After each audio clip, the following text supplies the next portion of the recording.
Compañeros, tengan ustedes muy buenas tardes. Profesora Efrosina González, muy buenas tardes. El tema a exposición para el día de hoy hablaremos sobre los trastornos por déficit de atención e hiperactividad, la TDAH.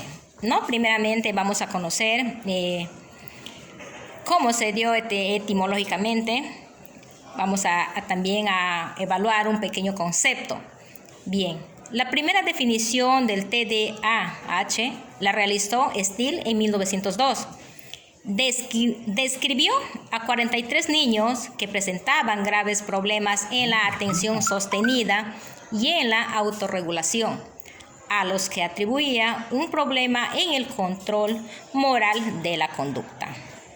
En 1914, Treadgold argumentó que el TDAH podría ser causado por una especie de disfunción cerebral, una encefalitis letárgica, consecuente hipercinesia compensatoria, explosividad en la actividad voluntaria e impulsividad. Epidemiología. La media de edad de inicio de los síntomas se sitúa entre los 4 y 5 años. Los niños presentan impulsividad, hiperactividad, desobediencia y tienen mayor propensión a tener accidentes. El diagnóstico en esta edad preescolar puede ser más difícil debido a que los síntomas son propios de la edad, siendo la intención, la frecuencia y la repercusión sobre el entorno a lo que orientaría sobre un TDAH. Beichman, en 1987, hallaron que pacientes preescolares diagnosticados como TDAH tenían más probabilidad de recibir el mismo diagnóstico 5 años más tarde e incluso de persistir los mismos síntomas de hiperactividad y desobediencia. El diagnóstico se suele realizar al comenzar la educación primaria, cuando aparecen problemas en el rendimiento escolar. Tenemos los deberes incompletos, pocos organizados y con errores. El niño se distrae fácilmente, habla impulsivamente, responde antes de acabar la pregunta y se observa la disfunción social. Tenemos definición de TDAH en un avance clínico. ¿Qué nos dice? Que el trastorno por déficit de atención con hiperactividad es un trastorno de origen neurobiológico que se inicia en la edad infantil y que afecta entre 3 y 7% de los niños en edad escolar. Se caracteriza por un nivel de impulsividad, actividad y atención no adecuados a la edad de desarrollo. Muchos niños y adolescentes con TDAH tienen dificultades para regular su comportamiento y ajustarse a las normas esperadas para su edad. A menudo rinden por debajo de sus capacidades y pueden presentar trastornos emocionales y del comportamiento, el APA, en el 2001. Los datos o conductas que se toman en consideración para valorar un TDAH son dimensionales, distribuyéndose en un continuo que va desde la normalidad hasta la patología. Los síntomas nucleares son la inatención, la hiperactividad y la impulsividad, a los que con frecuencia se suman los síntomas secundarios a la comorbilidad. Síntomas nucleares del TDAH. Tenemos el primero, que es la hiperactividad. Se manifiesta por un exceso de movimiento, actividad motriz y o cognitiva, en situaciones en que resulta inadecuado hacerlo. Tiene grandes dificultades para permanecer quietos cuando las situaciones lo requieren, tanto en contextos estructurales, por ejemplo en el aula o la mesa a la hora de la comida, como en aquellos no estructurados, la hora del patio. Síntomas nucleares del TDAH. El momento evolutivo influye significativamente en las manifestaciones de la hiperactividad en los niños preescolares. Tienen una hipernesia generalizada, menos dependiente del entorno. En la edad escolar puede suceder que la conducta hiperactiva del niño se limite a algunas situaciones. Hablan en exceso o producen demasiado ruido durante actividades tranquilas. La hiperactividad en adolescentes suele ser menos evidente, predominando una sensación interna de inquietud, tratando de hacer varias cosas a la vez y pasando de una actividad a otra sin realizar ninguna. No tenemos también la inatencia. ¿A qué nos hace referencia? Nos hace referencia a las dificultades para mantener la atención durante un periodo de tiempo, tanto en las tareas académicas y familiares como sociales. A los niños les resulta difícil priorizar las tareas, persistir hasta finalizarlas y evitar actividades que suponen un esfuerzo mental sostenido. Tienden a ir cambiando de tareas sin llegar a terminar ninguna, ¿no? A menudo parecen no escuchar, no siguen órdenes ni instrucciones y tienen dificultades para organizar tareas y actividades con tendencias a los olvidos y las pérdidas frecuentes, según se distraen con facilidad ante estímulos irrelevantes. A nivel evolutivo, la inatencia suele aparecer más frecuentemente durante la etapa escolar, cuando se requiere de una actividad cognitiva más compleja, y persiste significativamente durante la adolescencia y la edad adulta. Ahora veremos síntomas nucleares sobre impulsividad. Cuando se manifiesta por impaciencia, dificultad para aplazar respuestas y para esperar el turno, interrumpiendo con frecuencia a los demás, ¿no? A menudo los niños dan respuestas precipitadas antes de que se haya completado las preguntas, dejándose llevar por las respuestas prepotentes. Son espontáneas y a veces dominantes, ¿no? Durante los primeros años, la impulsividad hace que el niño parezca estar controlado por los estímulos de forma que tiene tendencia a tocarlo todo. En la edad escolar, interrumpen constantemente a los otros y tienen dificultades para esperar su turno.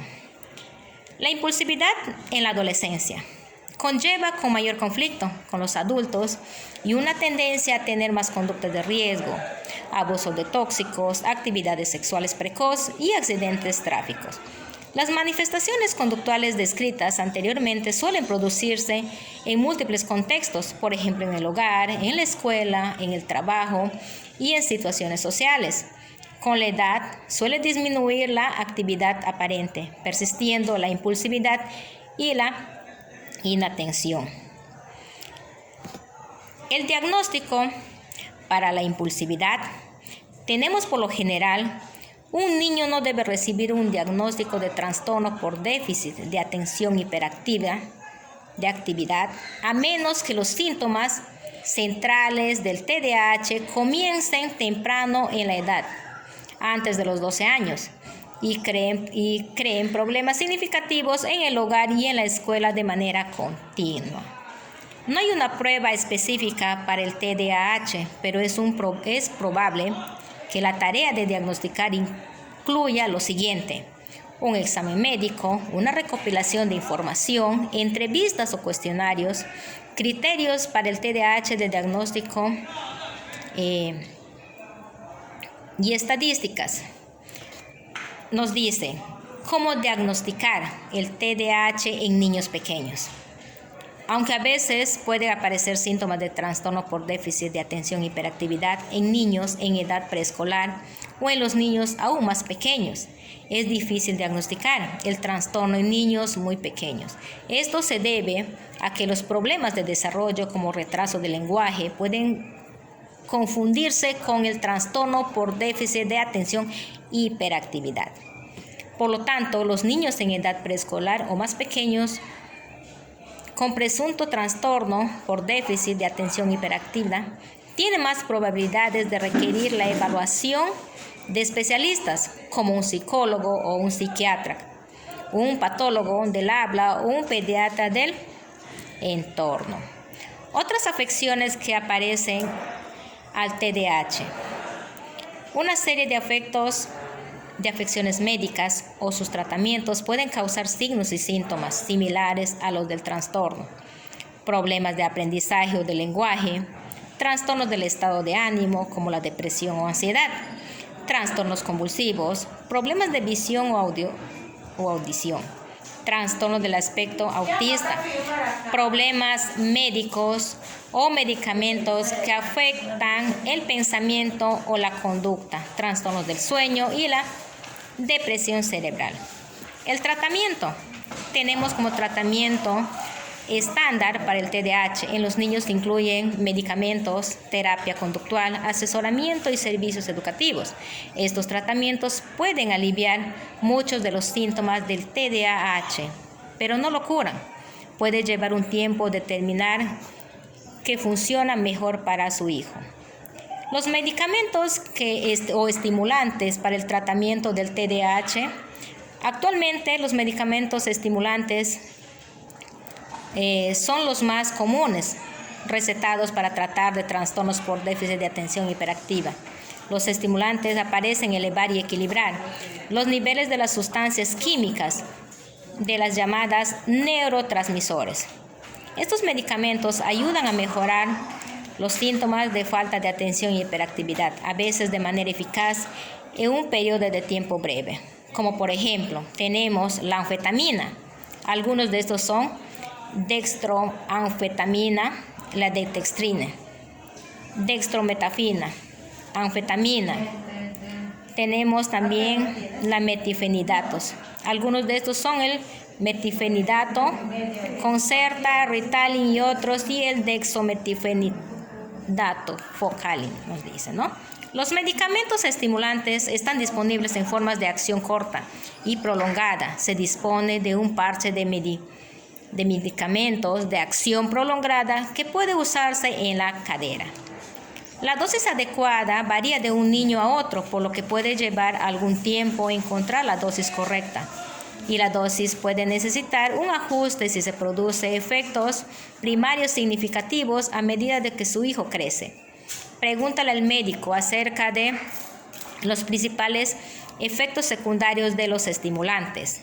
La terapia del comportamiento para el TDAH. La terapia para el comportamiento con los niños con trastorno por déficit de atención e hiperactividad a menudo logran beneficios con la psicoterapia conductista, la capacidad en habilidades sociales, la capacidad en habilidades parentales y el asesoramiento, que pueden ser proporcionadas por un psiquiatra, un psicólogo, un trabajador social u otro profesional de la salud mental.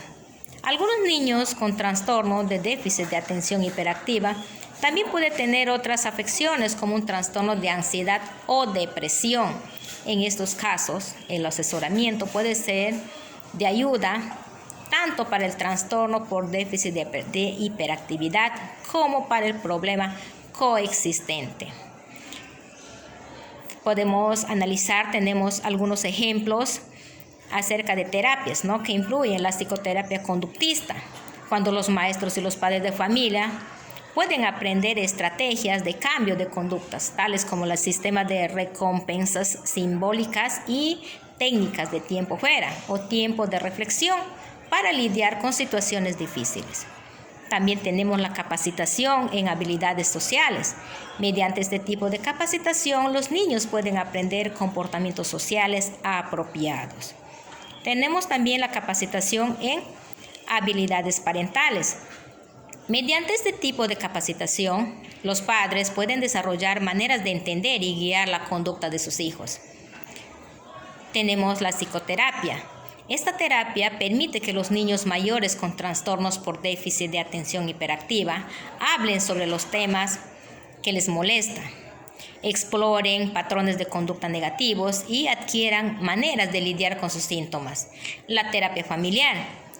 Dentro de la terapia familiar pueden ayudar a los padres y hermanos a enfrentar el estrés de vivir con alguien que tiene trastornos por déficit de hiperacción e hiperactividad.